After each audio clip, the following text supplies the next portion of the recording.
Good day, everybody. This is Yin Yang in California with Morsels of a Thought number 1452, just barely on time. Actually, it turned to 5:11 just as I clicked it, but I'm pretty much here at 5:10 in the mornings and West Coast time, Pacific Standard Time. I'm adjusting the camera now because I was a fool and didn't do it last night. Ay, ay, ay. So, here we are with meditations. This is Marcus Aurelius, the quintessential Stoic. He doesn't actually say he's a Stoic. He doesn't.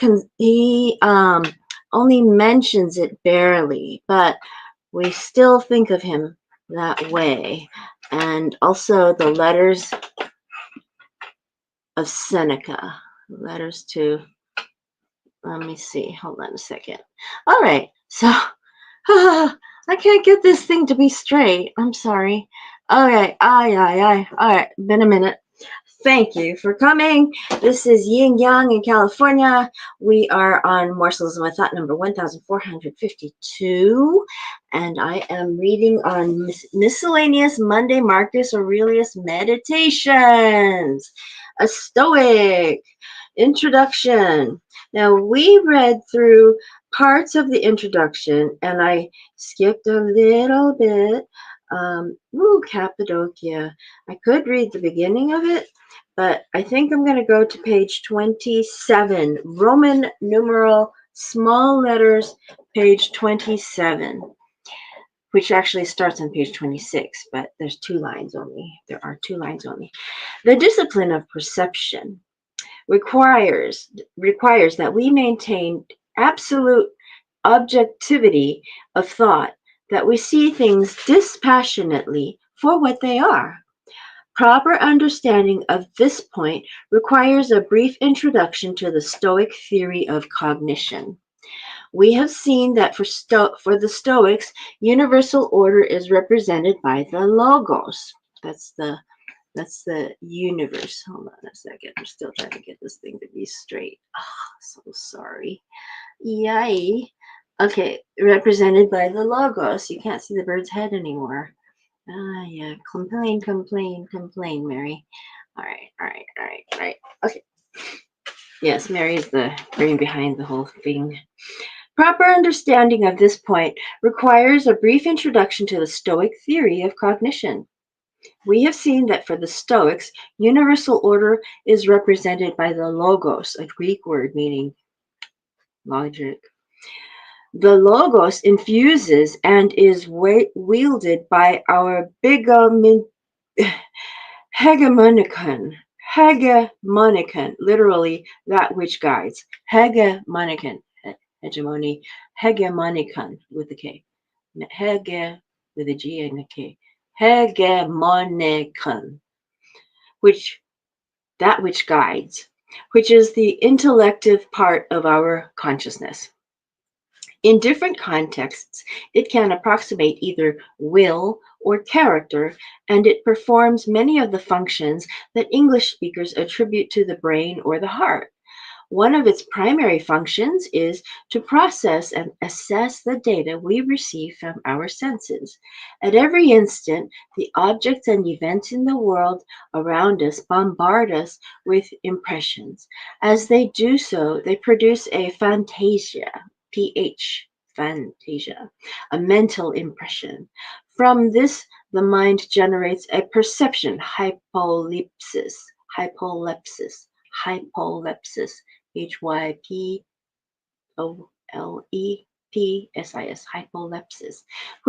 best be compared to a print made from a photographic negative. Ideally, this point will be an accurate and faithful representation of the original, but it may not be.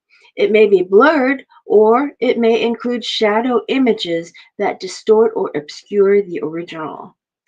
Chief among these are inappropriate value judgments, the designation as good or evil of things that in fact are neither good nor evil. Neither nor.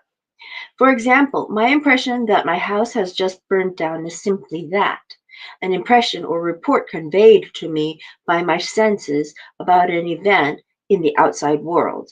By contrast, my perception that my house has burned down and I have thereby suffered a terrible tragedy includes not only an impression, but also an interpretation imposed upon that initial impression by my powers of hypolepsis. It is by no means the only possible interpretation, and I am not obliged to accept it.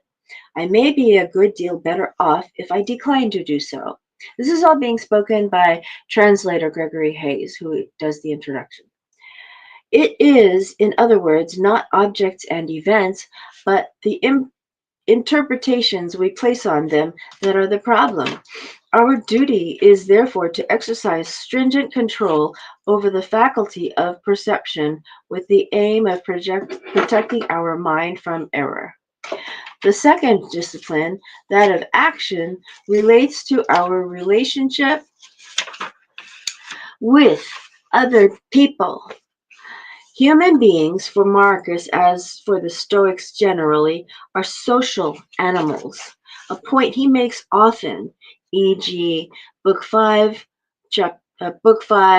paragraph 16, Book 8, paragraph 59, Book 9, paragraph 1. All human beings possess not only a share of the Logos, but also the ability to use it. That is what makes us human and distinguishes us from other animals.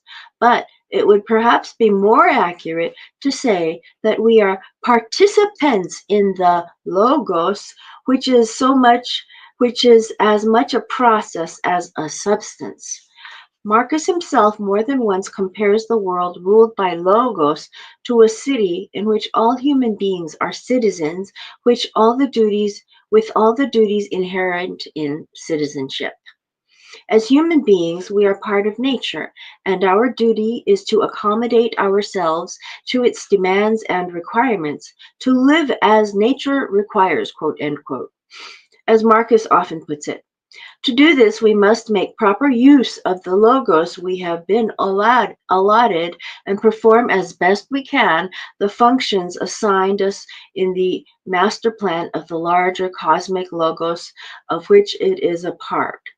This requires not merely passive acquiescence in what happens, but active cooperation with the world, with fate, and, above all, with other human beings. We were made, Marcus tells us over and over, not for ourselves, but for others, and our nature is fundamentally unselfish. In our relationships with others, we must work for their collective good while treating them justly and fairly as individuals.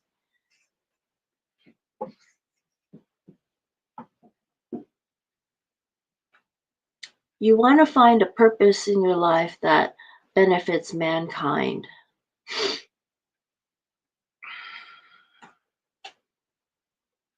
That's spoken by a doctor, Yan Jing.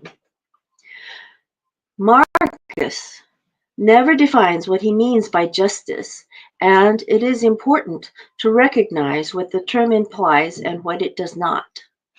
All human beings have a share of the Logos, and all have roles to play in the vast design that is the world. But this is not to say that all humans are equal or that the roles they are assigned are interchangeable. Marcus, like most of his contemporaries, took it for granted that human society was hierarchical, and this is borne out by the images he uses to describe it.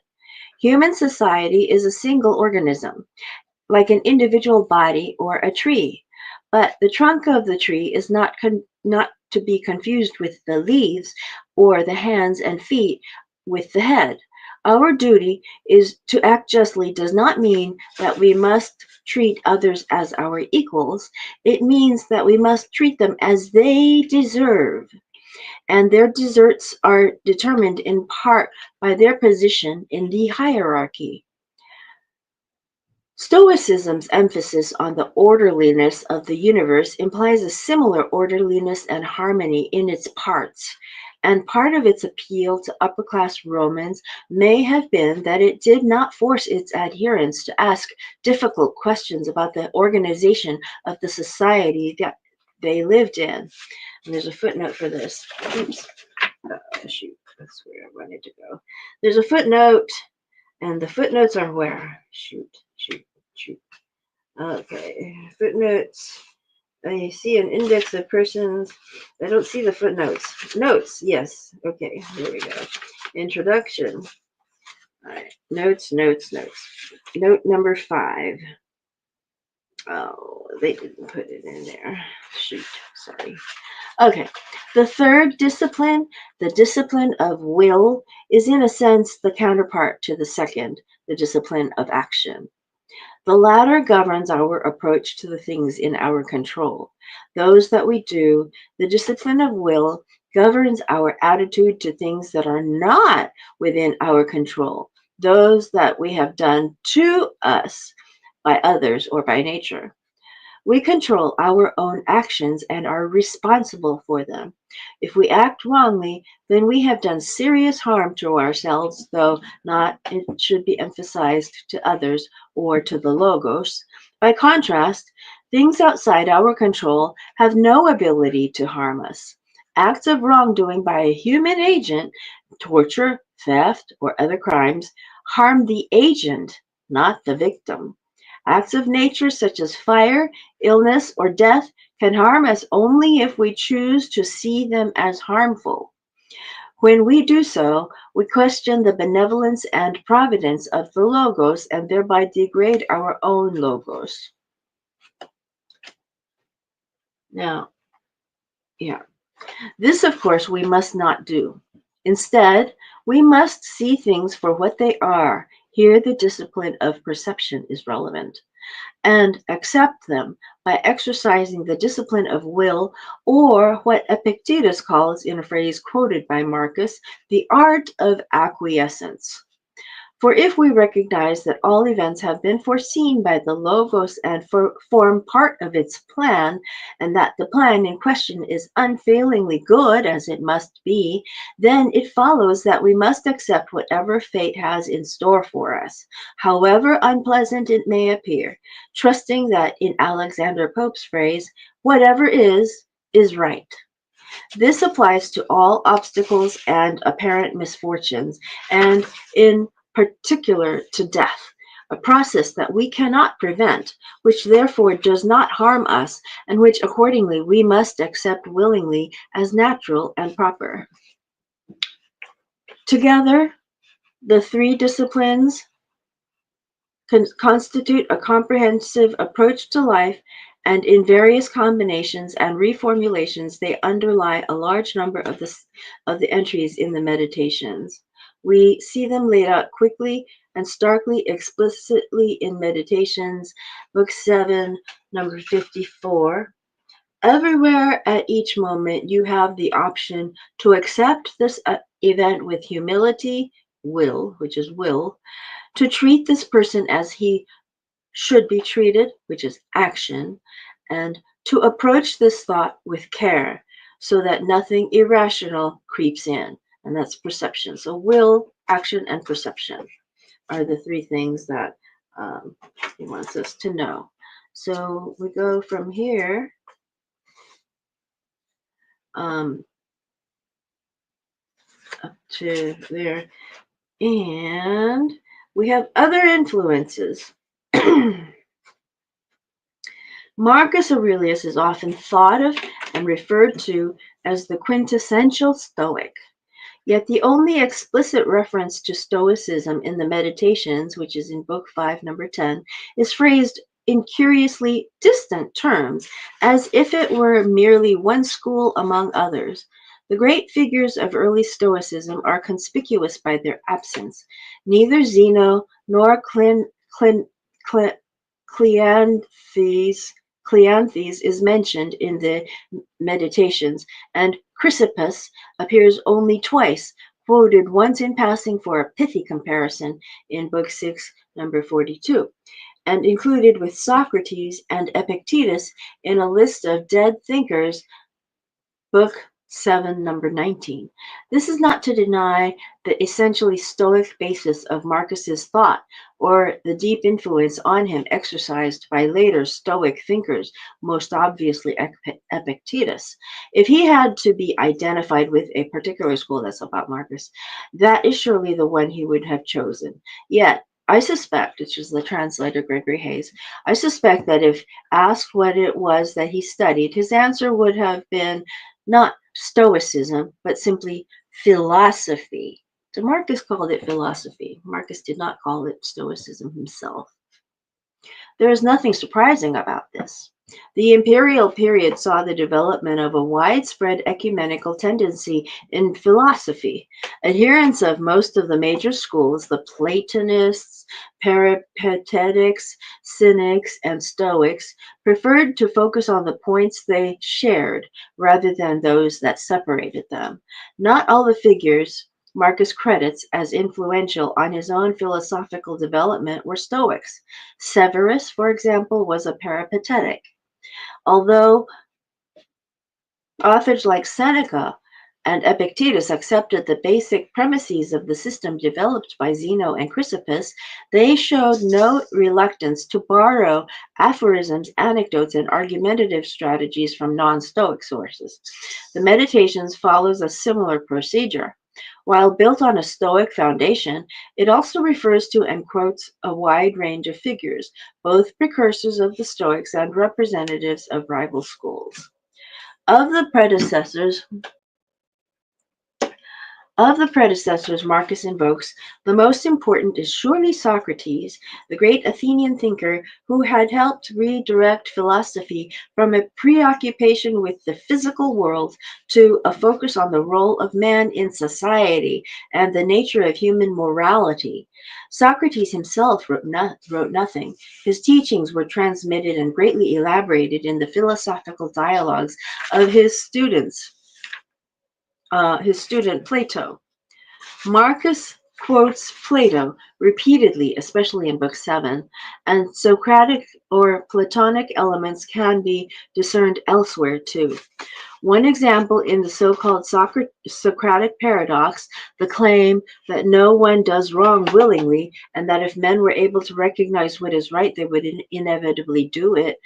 They are like this, quote unquote, Marcus says of other people, because they can't tell good from evil. That's book 2, number 1. And he repeats this assertion elsewhere. Socrates' character was as important as his doctrines. His legendary endurance and self-denial made him an ideal model for the Stoic philosopher or any philosopher. His refusal to compromise his philosophical beliefs led him to make the ultimate sacrifice when he was put to trial at the age of 70 on trumped-up charges of impiety. His display of integrity at the trial and his comportment in the days leading up to his execution made it easy to view him as a forerunner of first-century Stoic martyrs like Thrasea Paetus or Helvidius Priscus, and it is in this light that Marcus evokes him in Meditations, Book 77, number 66. Of Socrates' predecessors, the so-called pre-Socratic thinkers, the most important, both for Marcus and the Stoics generally, was Heraclitus, the mysterious figure from Ephesus in modern-day Turkey. I've been there! Whose Zen-like aphorisms were proverbial for their profundity and obscurity alike. Heraclitus's philosophical system ascribed a central role to logos and to fire as the primordial element. Both elements were naturally congenial to the Stoics and may well have influenced them. Heraclitus is mentioned in a handful of entries in the Meditations, Book 4, number 46, Book 6, number 47, but his doctrines can be traced in many others. Moreover, his concision and epigrammatic phrasing anticipate the kind of enigmatic apatheme we find in a number of entries, like, the best revenge is not to be like that. That's Book 6, number 6. Straight, not straightened. It's Book 7, number 12. Isn't that like shaken, not stirred with James Bond. Straight, not straightened. Like, this is how we live. This is how we are. The best revenge is not to be like that. Interesting. The fencer's weapon is picked up and put down again. The boxer's is part of him. Ooh. Book 12, number 9. It is from Heraclitus that Marcus derives one of his most memorable motifs, that of the unstable flux of time and matter in which we move. We cannot step twice into the same river. Hear that? Hear that? Hear that? Heraclitus had said, and we see Marcus expanding on the observation. Time is a river, a violent current of events, glimpsed once and already carried past us, and another follows and is gone. It's book 4, number 43, and compare that to book 2, number 17, and book 6, number 15. Though Heraclitus was clearly the pre-Socratic who most influenced Marcus, other thinkers leave traces as well. Marcus twice borrows the poet Empedocles' image of the self-contained soul as a perfect sphere. Book 8, number 41, book 12, number 3. And he alludes once to the he alludes once to the mystic doctrines of the Pythagoreans, book 11, number 27. Several entries explore the implications of phrases attributed to Democritus, one of the inventors of the theory of atoms, which would later inspire the Hellenistic philosopher Epicurus. Neither Heraclitus nor Socrates had founded a school. That was an achievement reserved for Plato, and then for Plato's student Aristotle, who broke from his master to found the peripatetic movement. Marcus never refers to Aristotle, though he does quite approvingly from the latter's successor, Theophrastus, book 2, number 10. Probably more important was another 4th century BC movement, Cynicism. The Cynics, of whom the first and most notorious was the irascible Diogenes of Sinope, were united less by doctrine than by a common attitude, namely their contempt for societal institutions and a desire for life more in accord with nature. Diogenes himself was largely responsible for the image of a philosopher as an impoverished ascetic, the philosopher without clothes, invoked by Marcus at Meditations, book 4, number 30, might well be a cynic. His famous claim to be a citizen of the world, we get that from there, surely anticipates, if it did not actually influence, the Stoic conception of the world as a city-state. Marcus refers to Diogenes in several passages, as well as to the latter's student Monimus, book 2, number 15, and invokes another cynic, Crates, at Meditations, book 6, number 13, in an anecdote whose tenor is now uncertain. I'm going to look at something.